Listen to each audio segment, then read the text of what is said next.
Students, now we will be studying the first lesson of your 9th standard English textbook.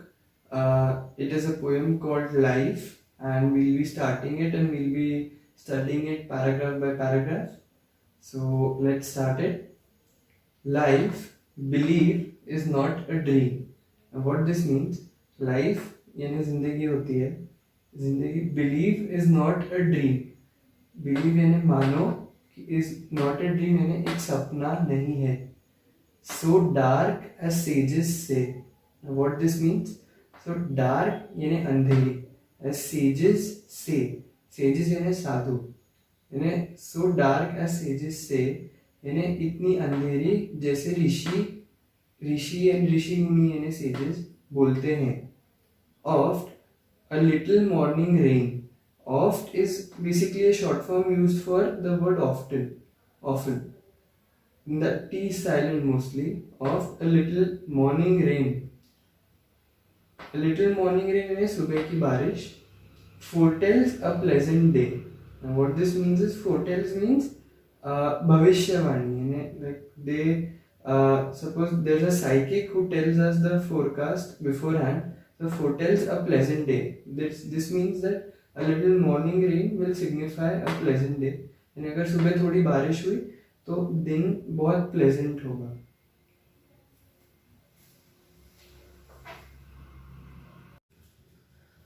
Students, now we'll be studying the last paragraph of the poem Life.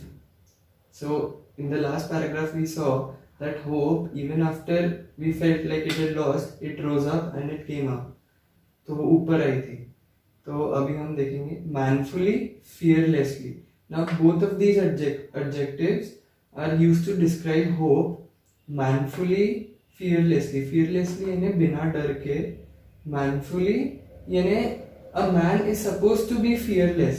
Manfully यानी now एक आदमी हम ऐसा सोचते हैं कि उसको डर नहीं लगता है.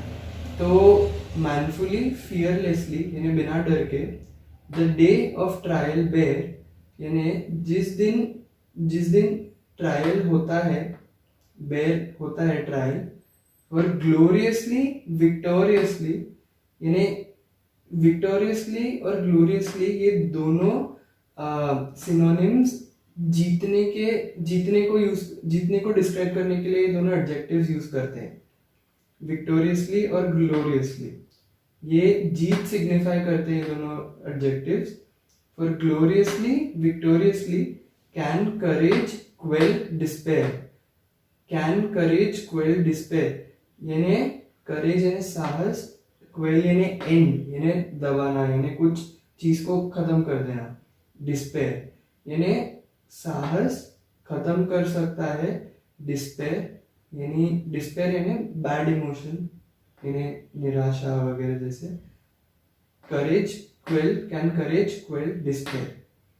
This poem is written by Charlotte Bronte, and with this we finish the complete poem.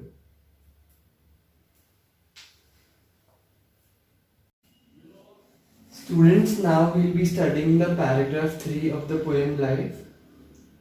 Rapidly, merrily, life's sunny hours flit by. अब इसका मीनिंग ये होता है, रैपिडली यानी बहुत जल्दी, बहुत फास्ट स्पीड से, बहुत जल्दी, बहुत तेज रफ्तार से. मेरिली यानी प्रमुखता से. Life sunny hours flit by. Sunny यानी जब सूरज रहता है, जब बहुत धूप होती है उसको सनी बोलते हैं. वो जनरली एक अच्छे मौसम या अच्छे टाइम के तरफ इंडिकेट करता है. तो लाइफ के सनी आवर्स यानी बेसिकली अच्छे टाइम. फ्लिट बाय यानी जाते हैं. ग्रेटफुली, चीयरली. ग्रेटफुल हम तब होते हैं, ग्रेटफुल यानी जब हम कुछ चीज़ के लिए खुशकिस्मत फील करते हैं और हम थैंकफुल फील करते हैं, उसको हम ग्रेटफुल कहते हैं. ग्रेटफुली, चीयरली यानी उत्साह के साथ थोड़ा. Enjoy them as they fly यानी उन्हें इंजॉय करो जैसे वो उड़ते हैं.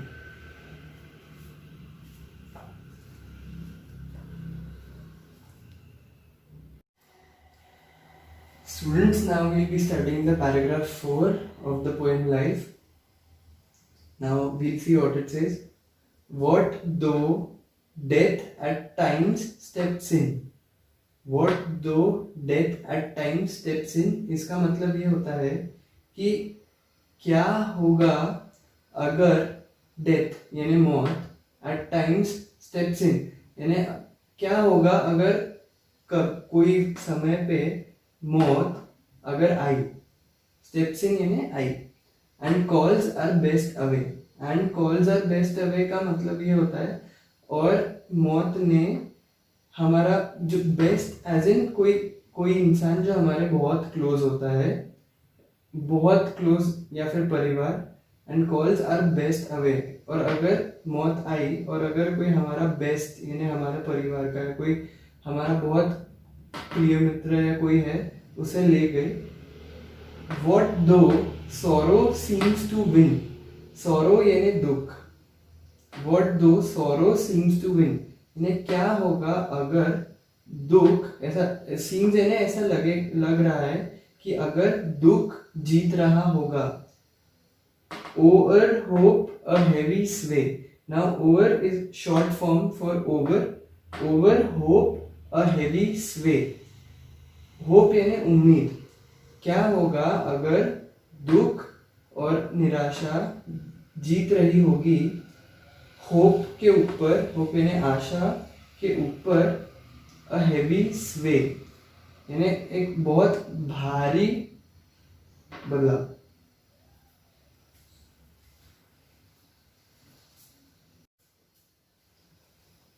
Students, now we will be studying the paragraph 5 of the poem Life. Now we'll start. Yet hope again elastic springs. Now in this line hope is compared to elastic springs. यानी इधर hope हमने देखा था कि अगर मौत आई और अगर sorrow, what if sorrow wins over hope, यानी अगर निराशा होप यानी उम्मीद के ऊपर जीत रही होगी तो क्या।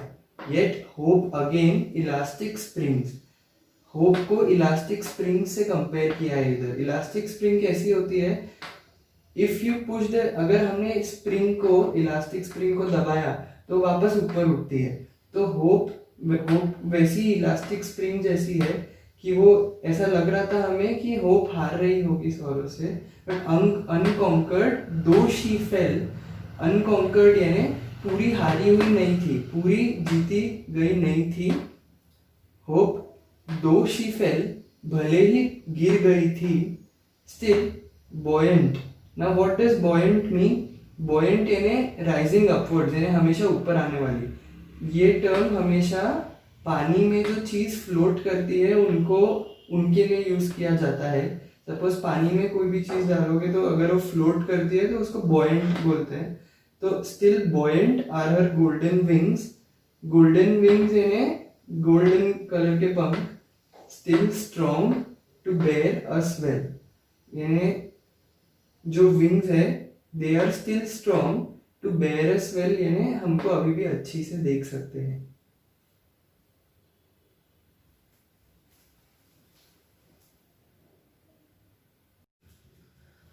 Students, now we'll be studying the last paragraph of the poem Life. So in the last paragraph we saw that hope, even after we felt like it had lost, it rose up and it came up, तो वो ऊपर आई थी। तो अभी हम देखेंगे manfully, fearlessly. Now both of these adjectives are used to describe hope.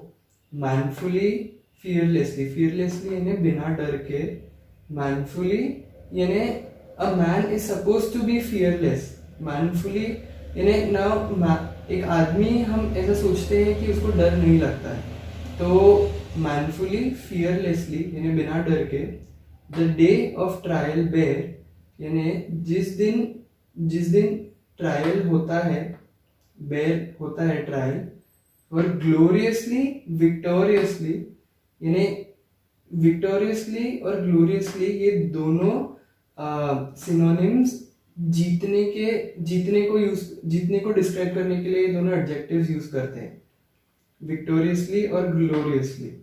ये जीत signify करते हैं दोनों एडजेक्टिव्स।